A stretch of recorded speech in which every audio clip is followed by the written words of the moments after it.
Hi, I'm Ben Armstead with Armstead Automotive, and today I'm going to show you how to change a flat tire on the side of a road.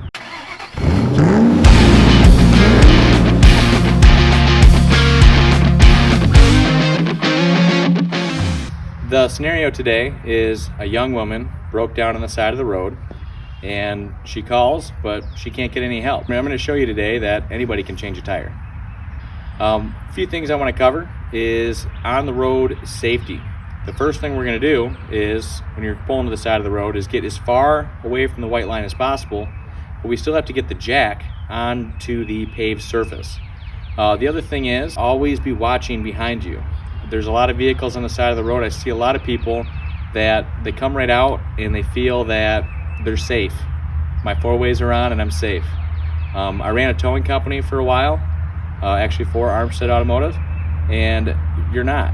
It's people are too distracted on the road today, and they see your taillights and run right into the back of you.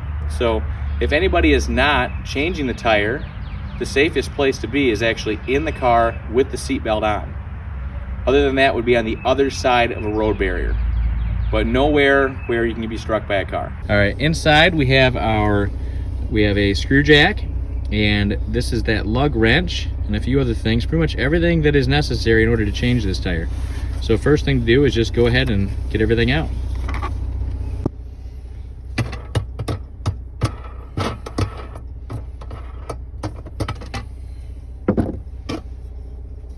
Set that aside. These two things out.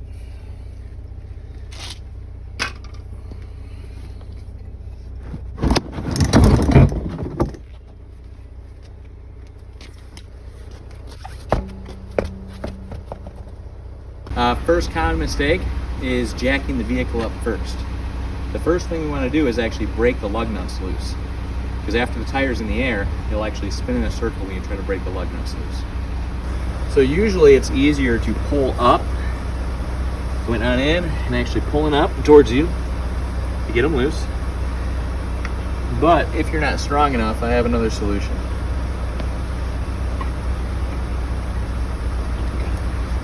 Now that we've broken all the lugs loose, it is now time to jack up the vehicle. All right, so when raising the vehicle, we're looking actually for the lift points. Most vehicles, they all have 4 lift points around the vehicle. On the bottom, this is your rocker. Usually there's a cutout. And within the cutout, we're looking for a pinch weld, or sometimes you'll actually see a marked lift point.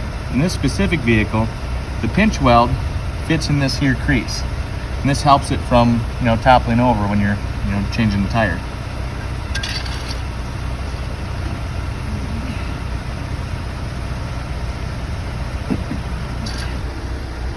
Using the lug wrench is how we're actually going to use this thing. These screw jacks, it's the same size as your lug nuts. You just kind of go on the end and turn it righty-tighty to jack the vehicle up.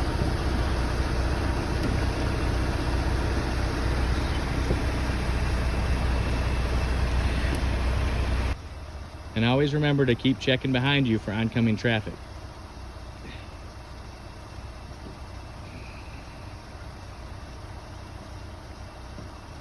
Sometimes after removing the lug nuts, the tire will seem to be stuck on the car. So a trick to getting a stuck wheel off is to go ahead and thread one lug nut back in. Is that good? Yeah, go ahead. Yep. I did like 5. And go ahead. Show them how it's done.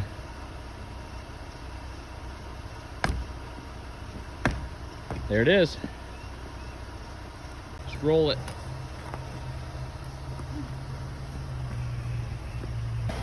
In our toolkit, they have a little lug stud pilot, and this helps you stick the wheel back in place to put the lugs back on.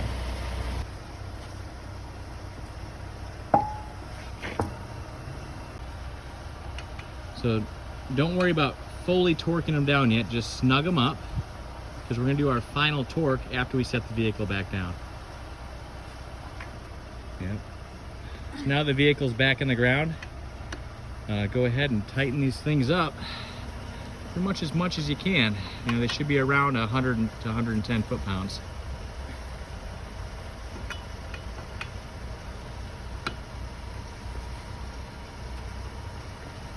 All right, spare tires installed and you were good to go.